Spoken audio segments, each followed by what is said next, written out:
Hi, Wendy, and welcome to the Awaken Your Wise Woman podcast. Hi, Elizabeth. I'm so happy to be here. This is great. Oh, it's so nice to have you, and I'm really excited about uh, having an in-depth conversation with you. But before we get started, if you could share a little bit about yourself and what inspires you. Well, um, just to put everything out there for the audience, I've always had this feeling of not belonging my entire life. And there are times I didn't even know if I belonged to myself. You Mm. see, I was born in the last century. I was born transgender. I transitioned in 2015. And now, 9 years later, I'm living in alignment with who I am, how I feel. I've achieved self awareness, self acceptance, and for the first time in my life, actually self love. As Mm. far as I'm concerned, it's much less about transitioning from somebody I wasn't and more about becoming who I always have been. Mm. After all, I was never really a man. Gender is between the ears, not between the legs.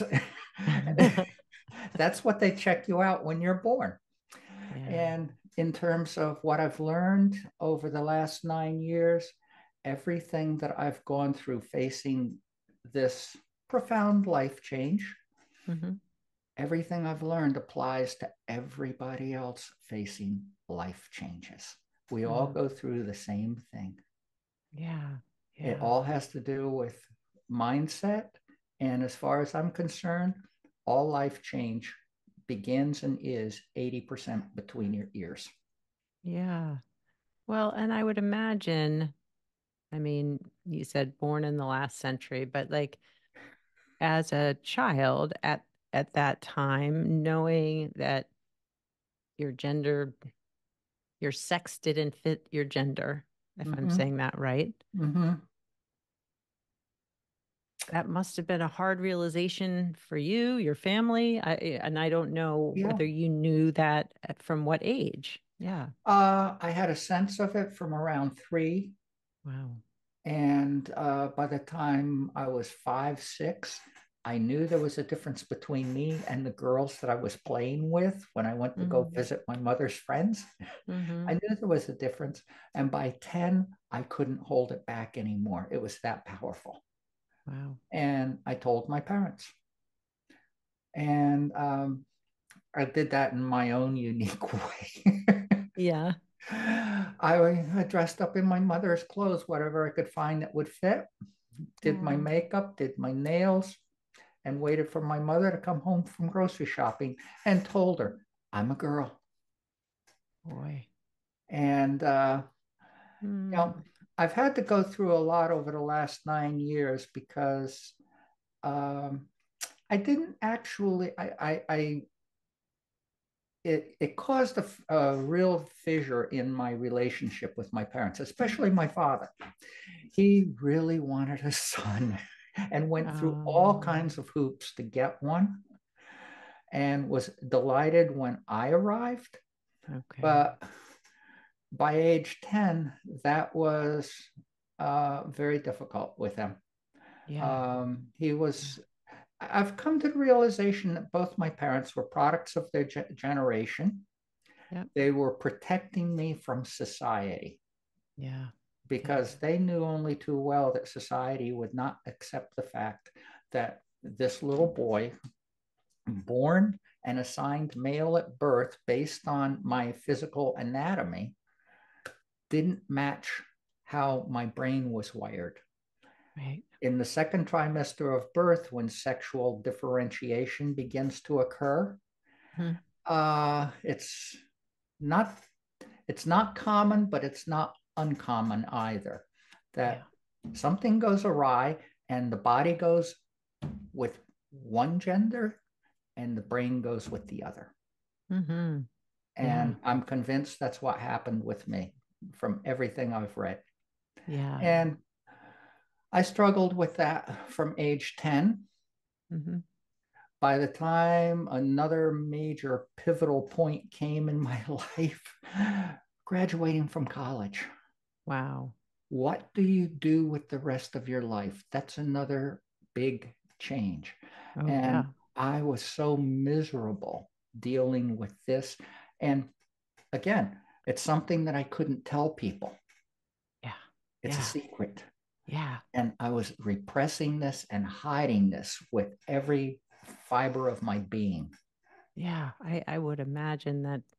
I mean, just knowing as a therapist, knowing what it means to your just the physical symptoms of repression too, right? Anxiety or Mhm. depression or stomach issues or whatever it is that might go along with that, that it's not just the holding back of the emotion, it's or the knowing, it's Right. it's all that goes along with that too. Mhm. Yeah. Well, my parents at age 10 took me to a psychiatric center, Okay.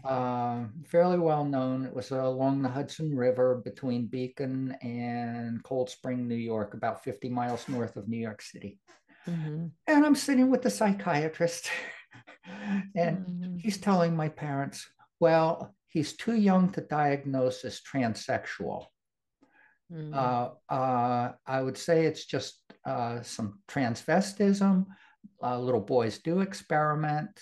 And once he has a career, he has a wife, he has a house and a family, he'll forget all about being a girl.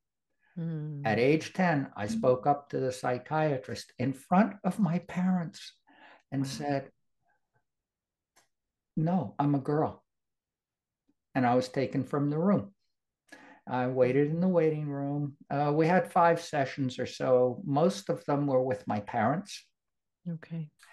And on the way home, after what turned out to be the last session, I was told, you're going to repress this, you're going to forget all about it. And if you don't, we're going to have you committed and fixed. Oh gosh, that's But that was at terrifying. 10. Yeah. Yeah. At 22, when I was all set to graduate, Yeah.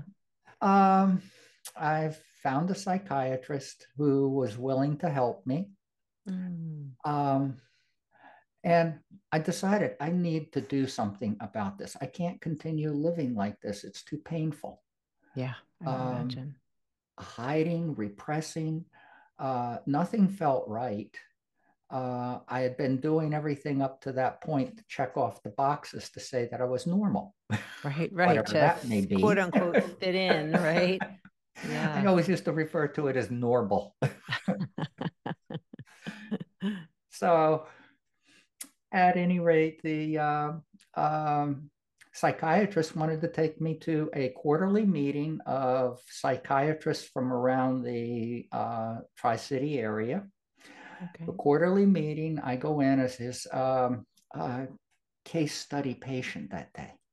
Mm, Well, I start talking.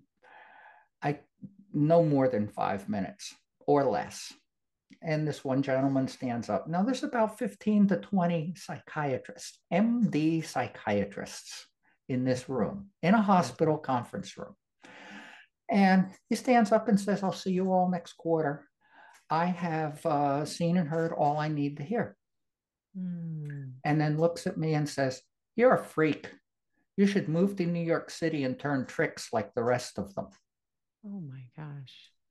That was pretty much the end of me Right? that day, and it pretty much defined the end of me ever attempting to try and transition again.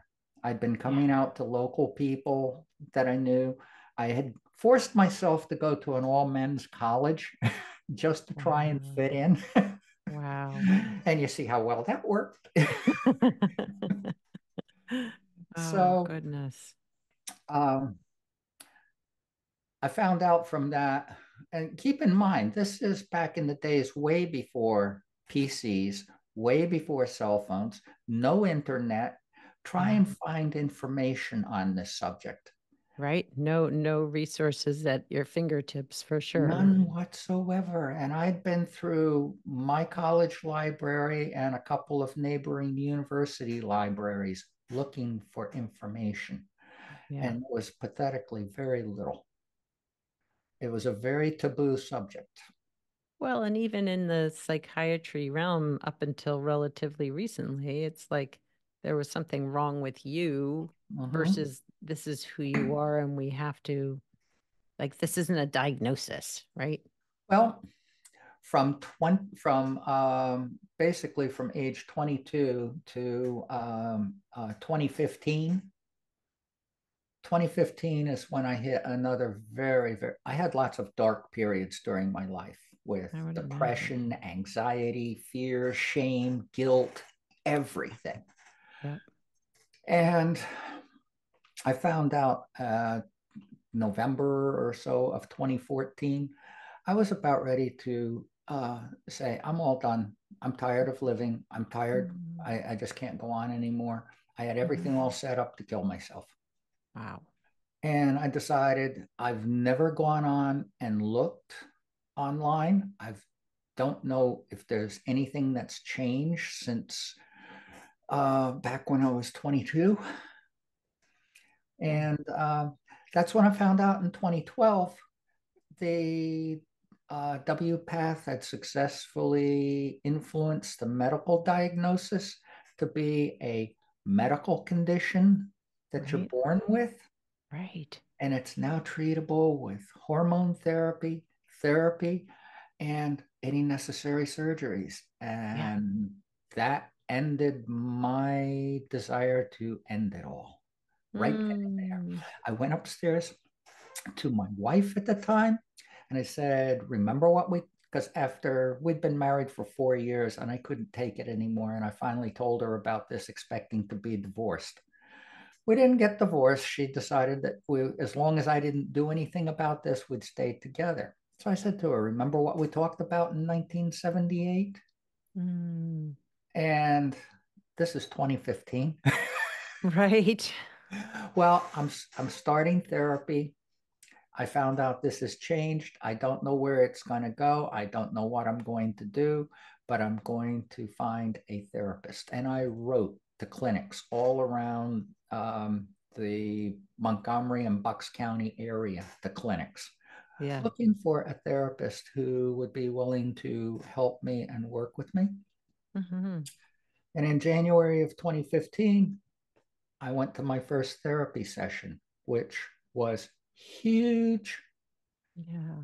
Um, I walked in, it was an intake session, so it was a little bit longer.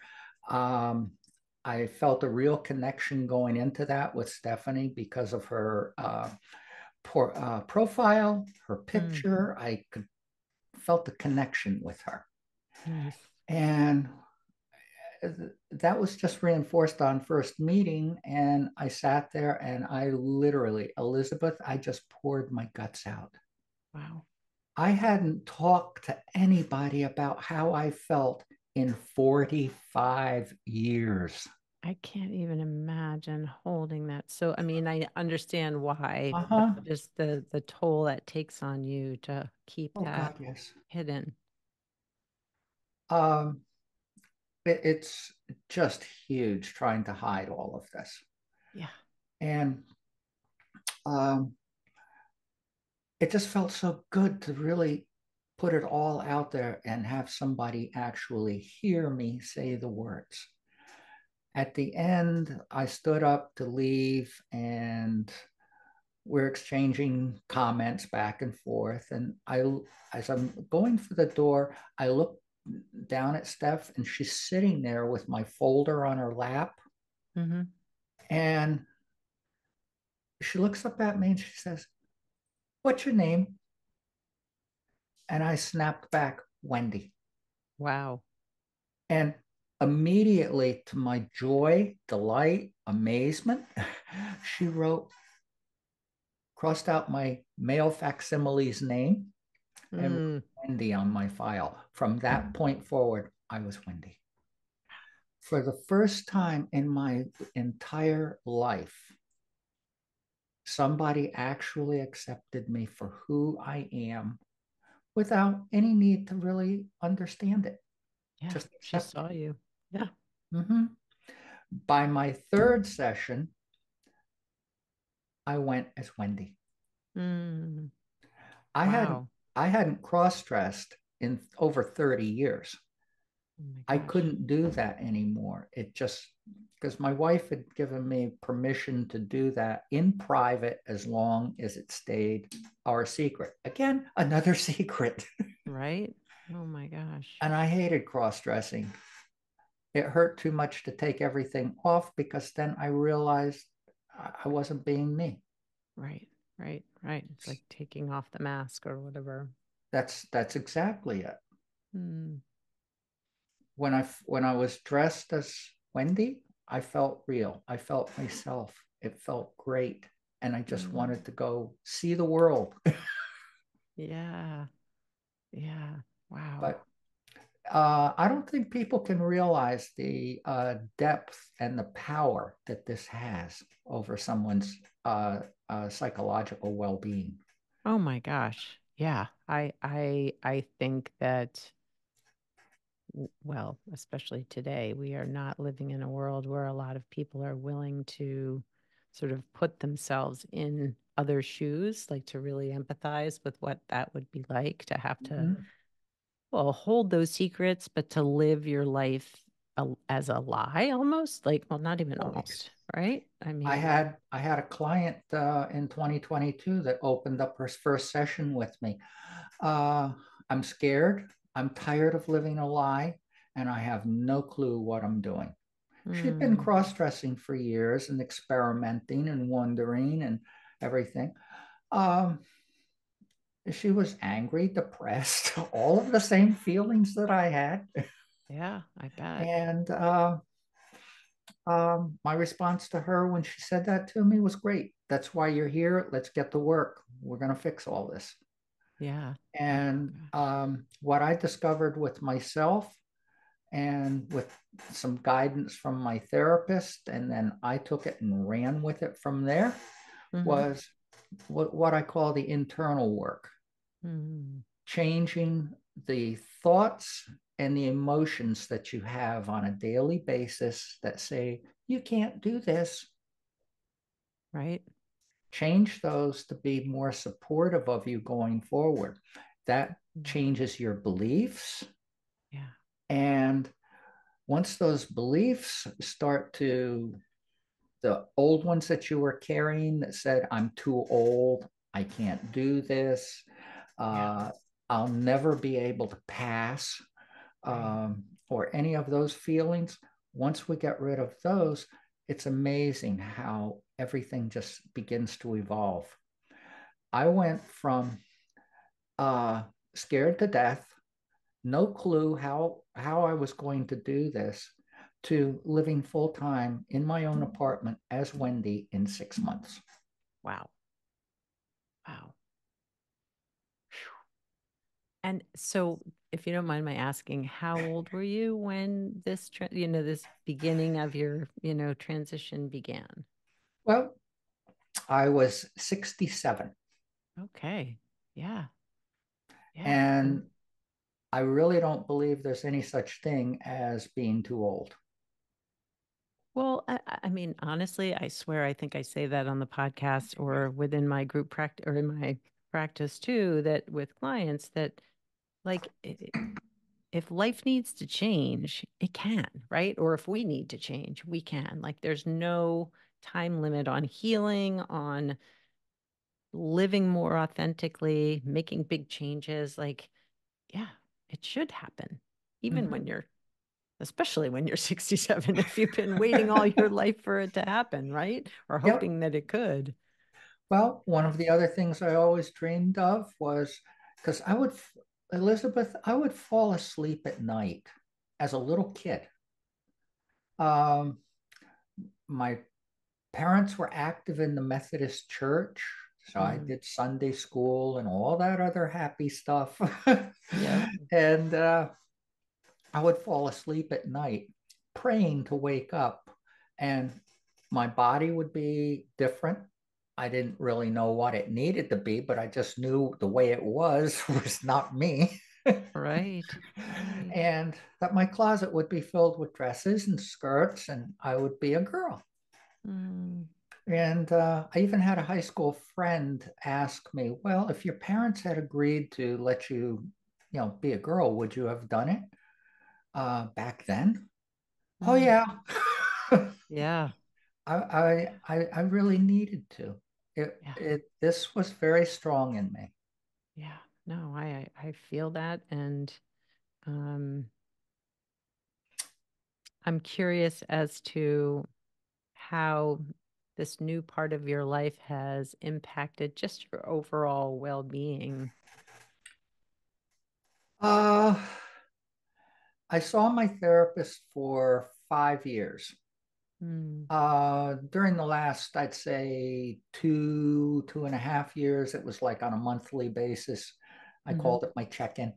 Yep. Yep. Yeah. Love my check-ins. Nice. And but I think we got to almost to the third year, and she said to me, um, "You really don't need to come anymore. You're probably the healthiest person I've ever known Oh, as a result of all of this."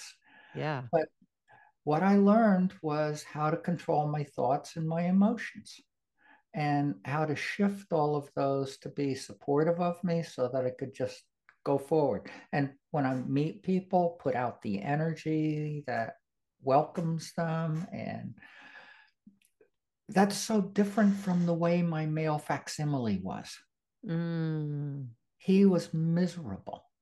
Yeah. Um, Shame and guilt for my parents, shame and guilt for having, uh, I was always told, have a wife, you'll forget all about being a girl.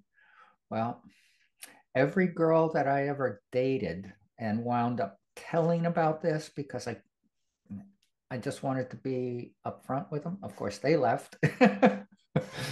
which is understandable. Yep. Yep. And so when I decided that after the 1970 event with the psychiatrist, I decided, no, um, I'll just do what I was told at age 10 and by my parents and anybody else that they ever had me in front of. Just go forward, get married, give give the whole normal life of a average guy Yeah. a try. Yeah. And it didn't work for me. It Mm-mm. really didn't. No, well, you were not living authentically, right? I mean, you had to shut off that whole part of you, that whole who you were. Exactly. The There's so many people that think this is a choice. It's not. Yeah. And one of my friends in the transgender community that I met fairly early on, she always used to say, and she's right, I wouldn't wish this on my worst enemy. Well, I was gonna say, who's choosing who? Well, like if you didn't fully believe you were, if you knew you were the wrong gender, like of course you would want to make that change. But if you weren't convinced, why would you put yourself through that, right? Like if this Exactly. was a choice, why would you make that choice? Oh my gosh, my camera again. Yep. It's really not a choice, and it really doesn't go away either. Yeah. Yeah. No, unless Um, you're I'm fully evidence living of in that. denial. Yeah. And Mm. I've talked with quite a few people that hit their 50s and 60s, and they're saying, "Oh, I should have done this, I should have done that." Well, that was one of the other things that my therapist, Steph, got me through.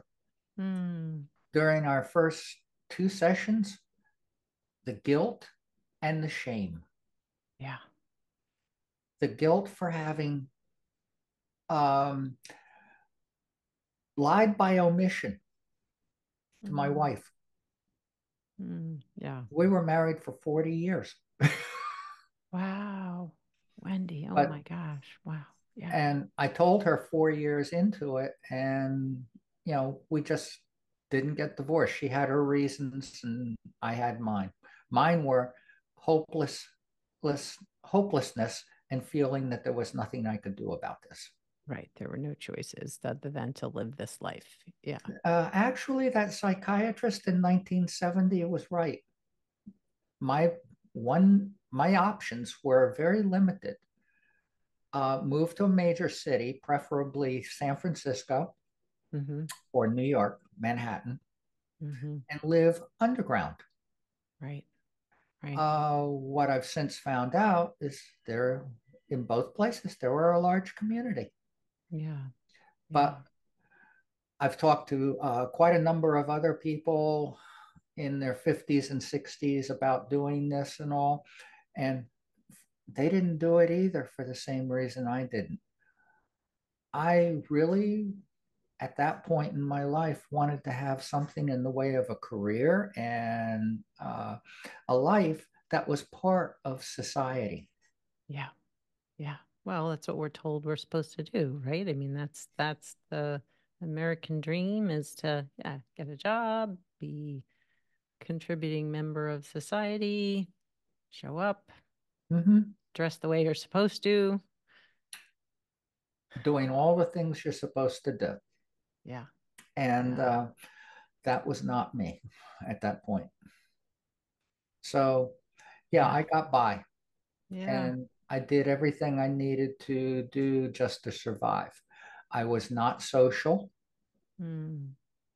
I didn't engage with people.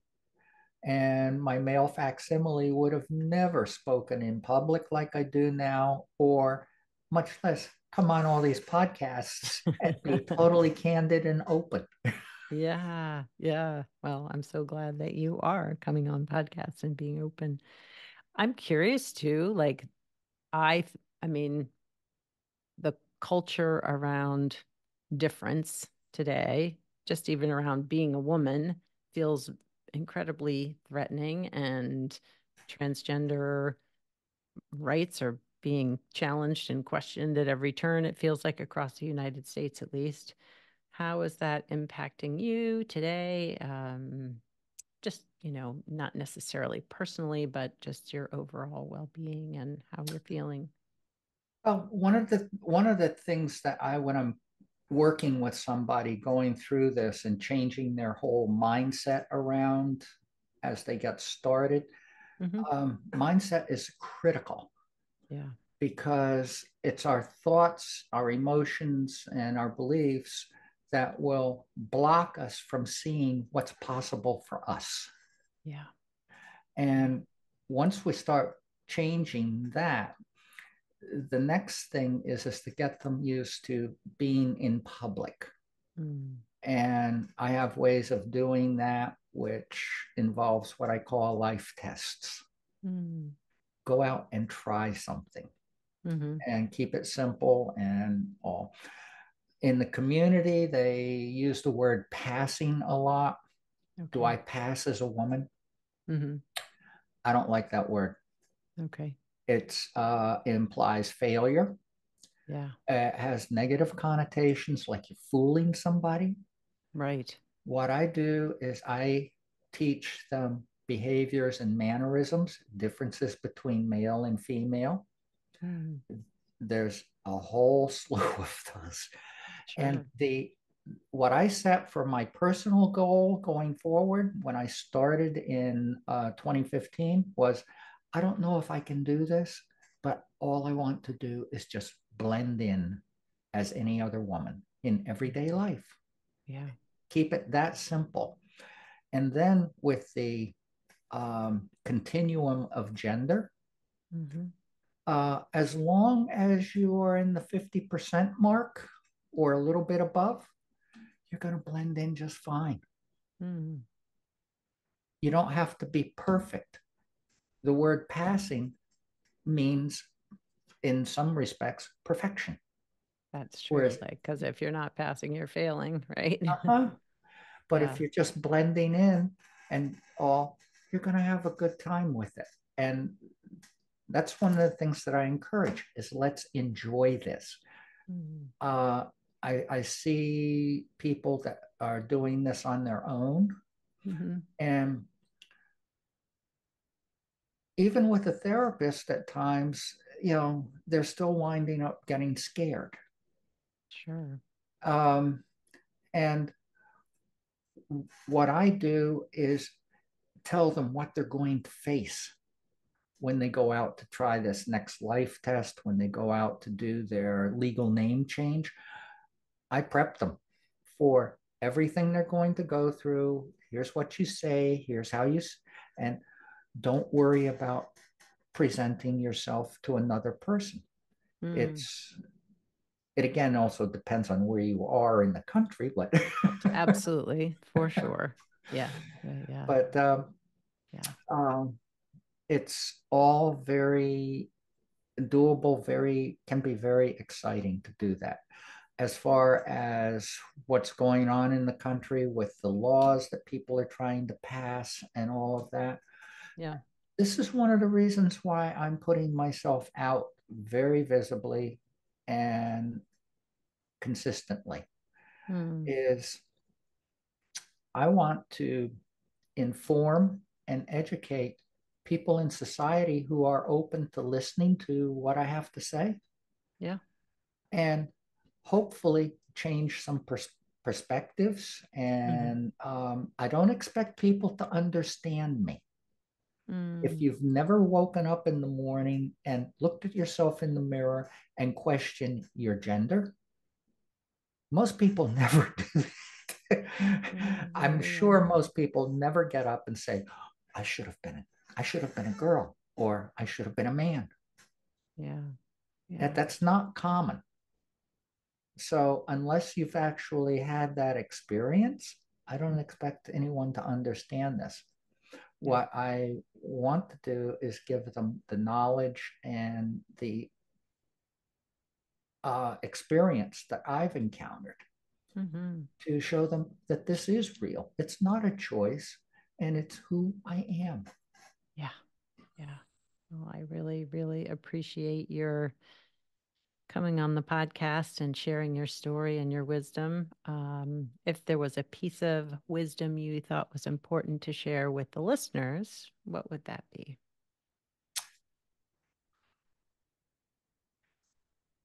Being yourself and being true to yourself is probably one of the most important things in life.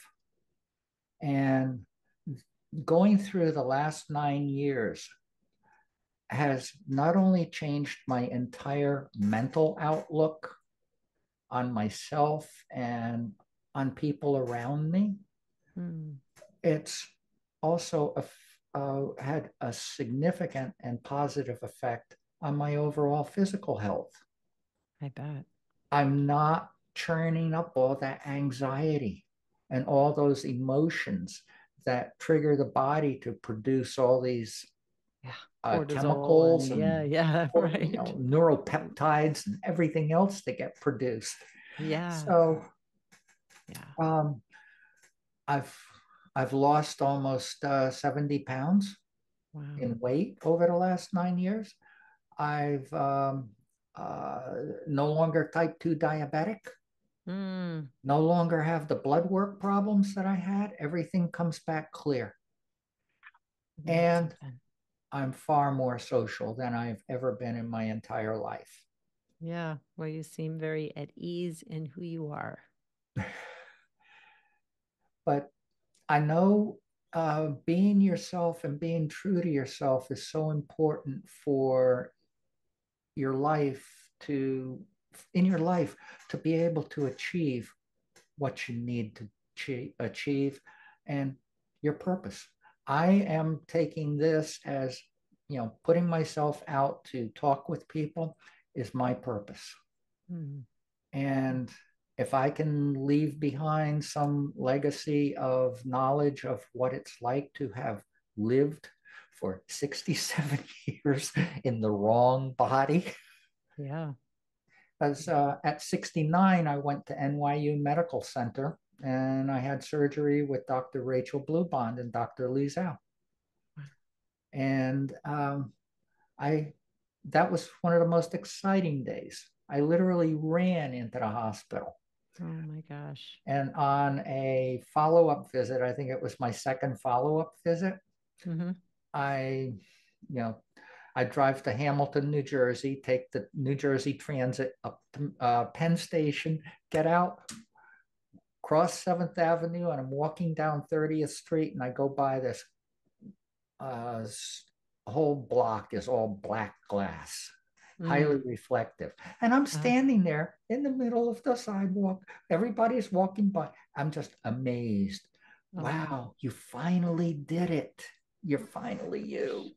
It amazing. just felt so incredible. And that's when I realized during the first uh, probably 2 years of living authentically as Wendy, Hmm. um, there were times where I felt like an imposter because my body was still wrong. Yeah, I I would still imagine. I had to get my birth defect corrected. There you go. I love that. Well, Wendy, thank you so much for coming on the podcast and sharing your story. If people wanted to know more about you and the work that you do, how do they find you? um, meetwendycole.com. Awesome. All right. And it's that simple. There's my newsletter, and you can schedule on my calendar. And there is a link that takes you to my main website as well. But it's Perfect. meetwendycole.com. Awesome. Well, I will share that in the show notes. And I just so appreciate your coming on the podcast.